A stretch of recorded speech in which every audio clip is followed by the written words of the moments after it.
ఇది మామూలు మోసం కాదు. వాళ్ళు మామూలు వ్యక్తులు కాదు. చేసిన పన్నాగం అంతకు మించిన స్థాయిలో ఉంది. వాళ్ళు ఏకంగా హైడ్రా రంగనాథ్‌కే టోపీ పెట్టారు. హైదరాబాద్ నగరంలో ఆక్రమణలు లేకుండా చూడాలని తెలంగాణ రాష్ట్ర ప్రభుత్వం హైడ్రా అనే వ్యవస్థను ఏర్పాటు చేసింది. దీని ద్వారా చెరువులను, కుంటలను, నాలాలను కాపాడే ప్రయత్నం చేస్తోంది. ఈ నేపథ్యంలో హైడ్రా వ్యవస్థ అత్యంత దూకుడుగా పనిచేస్తోంది. హైడ్రా కమిషనర్గా రంగనాథ్ ఆక్రమణల విషయంలో ఉక్కుపాదం మోపుతున్నారు. ఏమాత్రం వెనకడుగు వేయకుండా ఆక్రమణలను పడగొడుతున్నారు. చెరువులను కాపాడుతున్నారు. హైడ్రా రంగనాథ్ చేస్తున్న మంచి పనులను కొంతమంది జీర్ణించుకోలేకపోతున్నారు.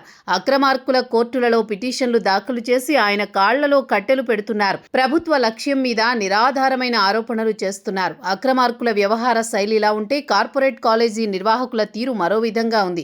వీరేకంగా ఫైర్ ఎన్ఓసీపై రంగనాథ్‌కే టోపీ పెట్టారు. సంతకాలు ఫోర్జరీ చేశారు. ఏకంగా ఇంటర్ బోర్డుకు సబ్మిట్ చేశారు. అధికారులు సంతకం ఫోర్జరీ జరిగిందని విచారణలో గుర్తించారు. ఆ 8 కాలేజీలకు సంబంధించిన గుర్తింపును రద్దు చేయాలని ఇంటర్ బోర్డుకి ఇప్పటికే ఫిర్యాదు అందింది. హైడ్రా అడిషనల్ డైరెక్టర్ 8 కాలేజీల మీద లేక్ పోలీస్ స్టేషన్లో ఫిర్యాదు చేశారు. ఇంకా 60 కాలేజీల ఎన్ఓసీలను కూడా స్క్రూటినీ చేస్తున్నట్లు పోలీసు అధికారులు ప్రకటించారు. హైదరాబాద్ నగరంలో ఫైర్ ఎన్ఓసీ జారీ చేసే విషయంలో హైడ్రా అత్యంత కఠినంగా వ్యవహరిస్తోంది. అన్ని నిబంధనలు పాటించిన కాలేజీలకు మాత్రమే ఎన్ఓసీ ఇస్తోంది. కాలేజీ గుర్తింపు కూడా రద్దు అవుతుంది. అందువల్లే కాలేజీ యాజమాన్యాలు ఈ దుర్మార్గానికి పాల్పడ్డాయి.